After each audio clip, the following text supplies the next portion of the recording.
चला चला चला चला बाजूला व्हा, थोडे साईडला व्हा, अहो यांना थोडं बाजूला करा, चला पुढे चला, रोहित रमेश तुम्ही थोडे पुढे चला, ताबडतोब तिथली गर्दी हटवा, बरं लवकर गर्दी हटवा, साहेब आले सांगा त्यांना, साहेब आले, बाजूला व्हा, कडेला व्हा. अहो दादा थोडं भेटायचं होतं साहेबांना, प्लीज जाऊ द्या ना, आम्ही फार दुरून आलो आहोत.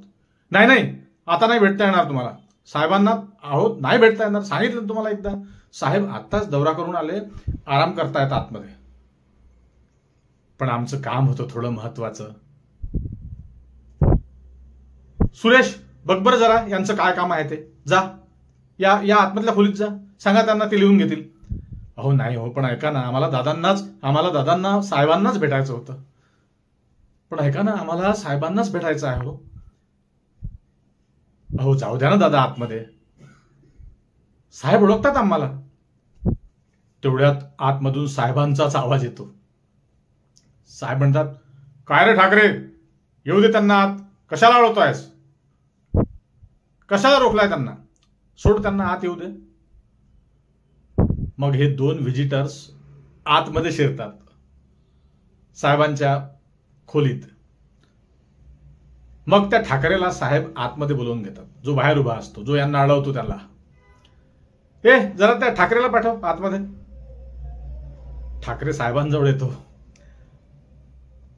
हा साहेब तुम्ही बोलवलं? हो हो मीच बोलवलं. तुम्हाला काय कळतं की नाही रे, बावळटासारखे वागतात, असं लोकांशी वागायचं असतं का, कशाला अडवलं होतं यांना? पण साहेब तुम्हीच तर सांगितलं होतं की मी आराम करणार आहे. अरे हो मी सांगितलं, एक मिनिट, मी तुला आराम करतो असं सांगितलं होतं बावळटा, कुणाला आत घेऊ नको, आत येऊ देऊ नको असं म्हटलं होतं का? काहीतरीच का रे, काहीतरीच. अरे जनता मायबाप असते आपली, तुम्हाला ठाऊक नाही करे, जे सांगितलं ते तर काही होत नाही करणं, भलतंच काहीतरी आपलं चालू असते यांचं. काय शेमलेस लेखाचे. जा पाणी चहा पाठव यांच्यासाठी, आणि त्या केजच्या तहसीलदाराला फोन लाव, आणि मला फोन दे त्याचा. जा लवकर लवकर जा. बरं बोला काय काम होतं तुमचं? मंडळी तुम्ही थोडे आज विचारात पडले असाल की या रिनेश रंजनला आज काय झालं, असा का बरडतोयस? रोज तर हा बातम्यांची बातमी देतो, आपल्याला नवीन नवीन माहिती देतो, आज काय हे असं चित्र विचित्र हा स्क्रीनवर येऊन बोलतोय? अगदी नवीनच वाटतं ना मंडळी. आजचा व्हिडिओ आजचा जो भाग आहे, आजचा कार्यक्रम अतिशय मजेदार होणार आहे, नीट ऐका मंडळी. ही राजकीय क्षेत्रातली नाटक कंपनी आहे जी मी आता सादरीकरण केलं तुमच्या पुढे. आमदार खासदार मंत्री यांच्या सभोवताली सतत तुम्हाला जी गर्दी दिसते, जे घोडके तुम्हाला 24 तास यांच्यासोबत यांच्या मागे फिरत असतात. तुम्हाला आठवत असेल जेव्हा हे लोक मीडिया पुढे पत्रकारांच्या आयडी माईक पुढे उभे असतात, पत्रकारांच्या प्रश्नांना जेव्हा ही मंडळी उत्तर देत असते, तेव्हा यांच्या मागे बघा जे लोक सतत उभे असतात डावीकडे उजवीकडे, ते कुणी अधिकारी किंवा फार महत्वाची कामाची माणसं नसतात, हे लक्षात घ्या. त्यांना म्हणतात मित्र हो राष्ट्रीय लाचार सेना. हे सर्व ते कार्यकर्ते असतात ज्यांना साहेबांकडून एखाद्या कामाचं टेंडर हवं असतं, कुणाला दारूच्या दुकानाचं लायसन हवं असतं, कुणाचं काही सरकारी काम अडलेलं असतं, कुणाच्या मुलाला भावाला बहिणीला साड्याला सरकारी नोकरी हवी असते, कुणाला पुतण्याची नोकरीतली बदली हवी असते. यांनी निवडणुकीत साहेबांचा कितीही प्रचार केला, कितीही प्रसार केला, कितीही कामं केली तरी तेवढ्यावर भागते असं अजिबात नाही. तर मग काय, साहेब जिथं जिथं पळतात, जिथं तिथं जातात, तिथं तिथं हे मागे मागे फिरतात, आणि आपलं काम होईस्तोवर हे साहेबांचं बूड सोडत नाही, हे लक्षात घ्या. स्थानिक पातळीवरील काही नेते तर फोन करून करून देखील गर्दी गोळा करतात, हे लक्षात घ्या, कारण त्यांना घोडक्याची सवय झालेली असते नेत्यांना. पण बोलण्याचा अधिकार फक्त साहेबांनाच असतो, हे लक्षात घ्या.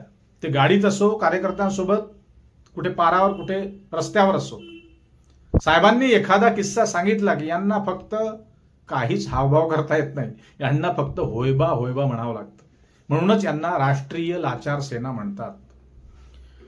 तुम्ही म्हणाल मला हा विषय आजच का आठवला, तर उत्तर अगदी सोपं आहे, तुमच्या लक्षात येईल.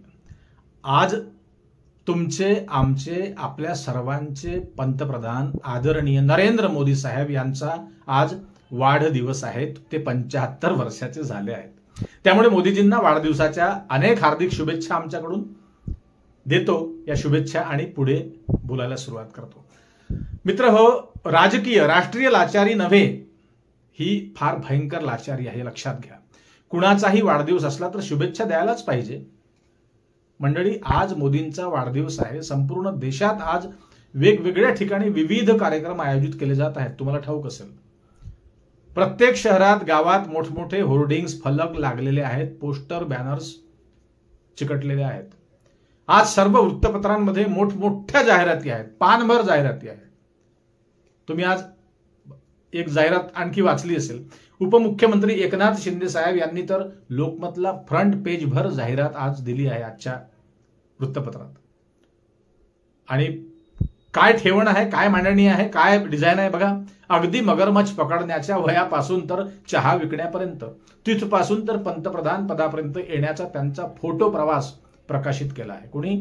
एकनाथ शिंदेंनी. 50 लाखाची जाहिरात कदाचित असू शकते ती, कारण फ्रंट पेजला आहे, पानभर आहे. शिंदेंना काय कमी आहे पैशाची? कुणालाच काही कमी नाही मित्र. पैशाची कमी असेल तर तुम्हाला आणि आम्हाला.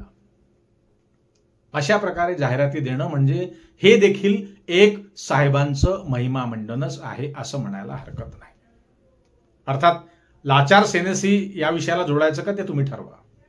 अनेक शाळांच्या विद्यार्थ्यांना आज मोदींचा जो वाढदिवस आहे त्या वाढदिवसाच्या नावाने ग्रीटिंग्स तयार करण्याचे आदेश मिळाले आहेत. कुणी दिले माहिती नाही. नरेंद्र मोदी यांचा वाढदिवस फक्त आज दिवसभरच साजरा होणार नाही, हे लक्षात घ्या. तर आज म्हणजे 17 सप्टेंबर ते 2 ऑक्टोबर अर्थात गांधी जयंतीपर्यंत चक्क हा पंधरवाडाच सरकारने साहेबांच्या वाढदिवसाप्रित्यर्थ घोषित केला आहे. 2 ऑक्टोबर म्हणजे महात्मा गांधींची जयंती, आपल्याला ठाऊक आहे. अर्थात नरेंद्र मोदींची तुलना आता महात्मा गांधींसोबत होणार आहे. पुढे बघा, जे बघावं ते सगळं नवल आहे मित्र. एकीकडे महात्मा गांधींचा मारेकरी नथुराम गोडसे हा संघाचा समर्थक होता, आणि दुसरीकडे गांधी जयंतीपर्यंत मोदींचा वाढदिवस पंधरवडा साजरा करण्याचं काय कनेक्शन आहे हे मला तर कळलं नाही. तुम्हाला कळलं असेल तर कमेंटमध्ये नक्की सांगा. असो, कारण नरेंद्र मोदी देखील काही कमी नाहीत मित्र, हे लक्षात घ्या. गांधींपेक्षा ते मोठे असू शकतात. त्याची उदाहरणं तुम्हाला ठाऊक असेल, कारण ते मोहनदास करमचंद गांधी होते. कोण? गांधीजी. परंतु मोदी तर सांगतात मी नॉन बायोलॉजिकल आहे. काही जण म्हणतात ते विष्णूचा अवतार आहे. मग प्रगट दिन साजरा व्हायला पाहिजे विष्णूचा अवतार म्हटलं की. मोदी स्वतः म्हणतात माझा थेट ईश्वरासोबत संपर्क आहे, देवासोबत संपर्क आहे. अनेक भाषणातून त्यांनी सांगितलं आहे. मन की बात सुरू आहे, जन की बात कधीतरी होईलच, त्याची काळजी करू नका. मन की बात सुरू आहे सध्या हल्ली.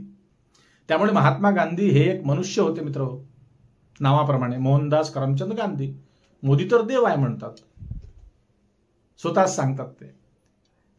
आणखी एक नवीन बातमी आहे मित्र. दिल्लीमध्ये तर एका सुप्रसिद्ध दुर्गा उत्सव मंडळाला ताकीदच दिली आहे तिथल्या मुख्यमंत्री, त्या कोण आहेत? रेखाजींनी. ते म्हणतात दुर्गादेवीच्या मूर्तीच्या पायाशी नरेंद्र मोदी यांची देखील मूर्ती लावावी, अर्थात प्रतिकृती. आता यातून कोणाला कोणता नवा संदेश भाजपला द्यायचा आहे हे ठाऊक नाही. तुम्हाला काही कळलं तर कमेंटमध्ये नक्की लिहा आणि सांगा. दुर्गेच्या पायाशी मोदींची प्रतिकृती लावा असा आदेश तर दिल्लीच्या मुख्यमंत्र्यांनी दिला, परंतु त्या मंडळाने मात्र असं करण्यासाठी चक्क नकार दिला आहे. ते विधान त्यांचं वादात सापडलं आहे. ते म्हणाले आम्ही असं काही करणार नाही. मित्र हो, आता मोदींच्या वाढदिवसाच्या निमित्ताने देशभरात जे कार्यक्रम होत आहेत ते काही मोदींनी करायला सांगितले असेल का? तर अजिबात नाही. मग हे कोण करतायत? तर ही जी होयबा मंडळी आहे, ज्यांना ज्यांना आपली कामं करून घ्यायची आहे, ज्यांना ज्यांना आणखी काही भविष्यात खुर्च्या हव्या आहेत, त्यांना आपण काय म्हणतो? राष्ट्रीय लाचार सेना. तर ही लाचार मंडळीच हे कार्यक्रम आयोजित करतायत, हे लक्षात घ्या. एका वृत्तपत्राने तर अशी जाहिरात देखील दिली आहे की ज्यांना मोदींना वाढदिवसाच्या शुभेच्छा द्यायच्या आहेत, संदेश द्यायचा आहे प्रिंटिंगच्या स्वरूपात, त्यांनी आमच्या जाहिरात विभागाशी संपर्क साधावा. अर्थात ज्या वृत्तपत्राने ही जाहिरात दिली आहे, अर्थात आपली लाचारी पण साध्य होईल आणि जाहिरातीच्या माध्यमातून त्या वृत्तपत्राला पैसे देखील कमवता येतील. मोठं वृत्तपत्र आहे. तशी लाचारी काही भाजपच्याच काळात आली असं अजिबात नाही, गैरसमज करून घेऊ नका. ही लाचारी इंदिरा गांधींच्या कारकिर्दीत काळात देखील होतीच मित्र हो. प्रत्येक जण जो राजकीय क्षेत्रात वावरतो तो प्रत्येकच काही मंत्री, आमदार, खासदार होत नसतो. आयुष्य निघून जातं. यातले खरोखरच काही पक्षाची निष्ठा ठेवून देखील काम करतात आयुष्यभर, जे फक्त आयुष्यभर प्रामाणिकपणे पक्षाच्या कार्यालयात सतरंजा उचलण्याचं काम करतात. आणि काही त्यातलेच जे उर्वरित होयबा असतात, जी लाचार सेना असते, अर्थात राष्ट्रीय लाचार सेना, ती मात्र एक राजकीय नाटक कंपनी असते, हे लक्षात घ्या. साहेब हसले तर मागून हे देखील हसतात.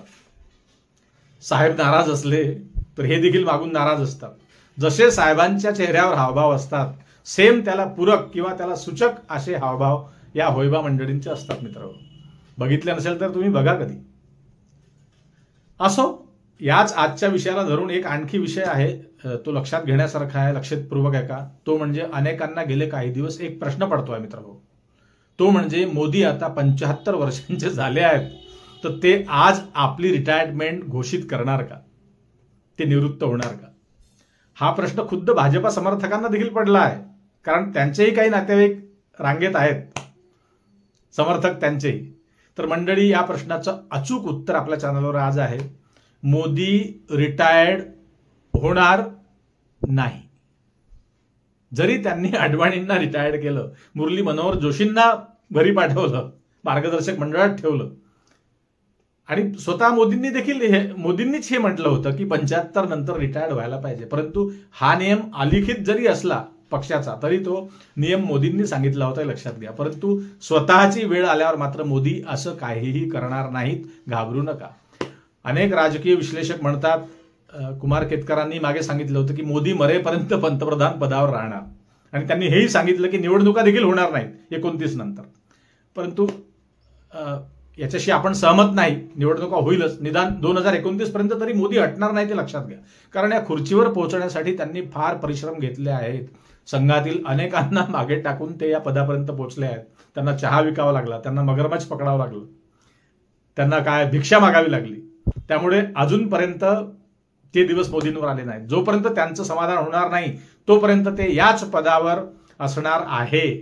त्यामुळे इतर जे दावेदार असतील त्यांनी देखील समजून घ्यावं.